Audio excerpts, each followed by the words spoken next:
Andi, partitë e vogla 2, Agron Shea i del nga Partia Demokratike, Adriatik Lapa i del nga Partia Demokratike, janë gati 6 mandate që mund të menaxhoheshin, të ishin pjesë e rezultatit të koalicionit Partisë Demokratike. Pyetja është kjo në këtë moment, politikisht, drejtuesit e qargjeve që kanë marrë rezultat shumë të dobët, logjikohet se do të ketë një lloj përgjegjësie për ata, po apo jo? Edhe një herë, nuk është momenti për të është procedurë demokracia, thoshte Churchilli. Më ftoni përsëri, analizën ta bëjmë kur të kemi. Për çfarë është momenti të flasim tani? Për procedurën, për procesin e votimit.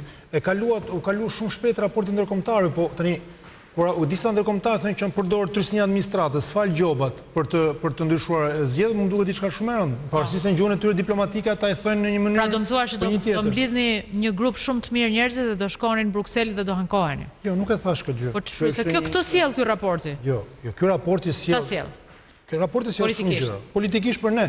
Sjell një herë për mua si brezëri, një lloj pavarësisht diçka që po tani un po flas për veten time sot edhe po flas për Partinë Demokratike në disa pjesë. Për fushatën e Partisë Demokratike, ju nuk e pëlqen përgjigjet e mia, po këto janë mbështetja e procesit numërimit deri në fund, administrimit zgjedhor për atë votë që është bërë, identifikimi i përdorimit bandave në zgjedhje të trysnimit administratës, patronazhisë dhe gjithë elementet e tjera. Kjo është pjesa e Partisë Demokratike. Pse duhet na pëlqejë një realitet i shumtuar? Pëlqej, më falni, nuk ju shkojnë. Ndjes, nuk ju shkojnë, nuk ishte fjala pëlqyer, nuk ishte dur. Nuk ju shkojnë top. Kjo është përgjigjja ime për pjesën e Partisë Demokratike. Për pjesën time personale kjo ka shumë rëndësi, sepse unë kur i dëgjoj këtë raport, unë jam ndier për shembull si tunizianët kur i thoshin francezët do ju çojmë policinë që truaj Ben Alin përpara se ta hidhnin poshtë, apo si libianët. Do t'jap një mesazh që vjen ndërsa dëgjon ty, është një demokrat rreth 40-50 është çështje ekzekutivi, ka punuar ministri dhe thot, me të vërtetë e ka andi, mire kanë se të rinj janë, kanë kohë plot marrin një karrige. Por mua më vjen keq për veten time dhe familjen time që e moran qaf. Pse më qaf e familjen e vet? Sepse ka punuar për këtë parti dhe sot është i humbur. Për çfarë punon njëri me një parti politike, më falni tani? A punon për bindjen e vet, se mendon se vendi do bëhet më i mirë? Për çfarë punon? Po punon andi për i karrige, ku e kam karrigen?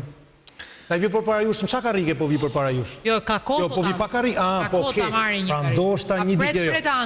Një person, kjo qasje është qasja më e gabuar politike mua. Unë do angazhohem politik sepse besoj se do ta bëjmë Shqipërinë vend më të mirë.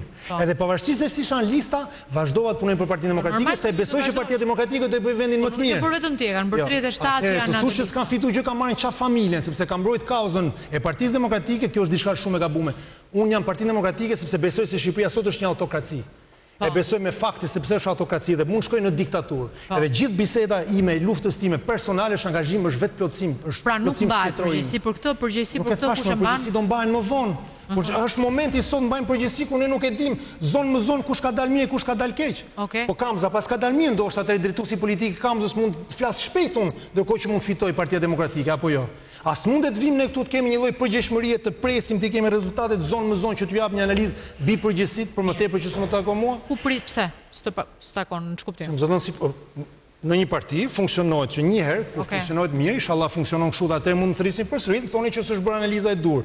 Mbas i kemi gjithë elementet politike mbas përfundimit të procedurës, secili jep mendimin e vet, njëri i qartë që duhet krijojë partia të vetin, që nxjerrë ato përgjegjësitë më pas politike, jo të nxjerrë ande në studio televiziv, se nuk besoj se zgjidh gjë unë, sepse thash japun pikë të mira, pikë të këqija një person, nuk është ky modeli që unë sjell në politikë. Por ajo që thoni ju më shumë më mërzit se sa më bën tani. Cila? Ajo, moran qaf familjen. Morën qaf familjen që sfitum gjitha, se gjithë për Shqipërinë po luftojmë. Kështu që kjo është bie logjika e politikës. Paktën për sa e shoh fundi se si kanë thënë ato xhaketat e vjetra për Shqipërinë.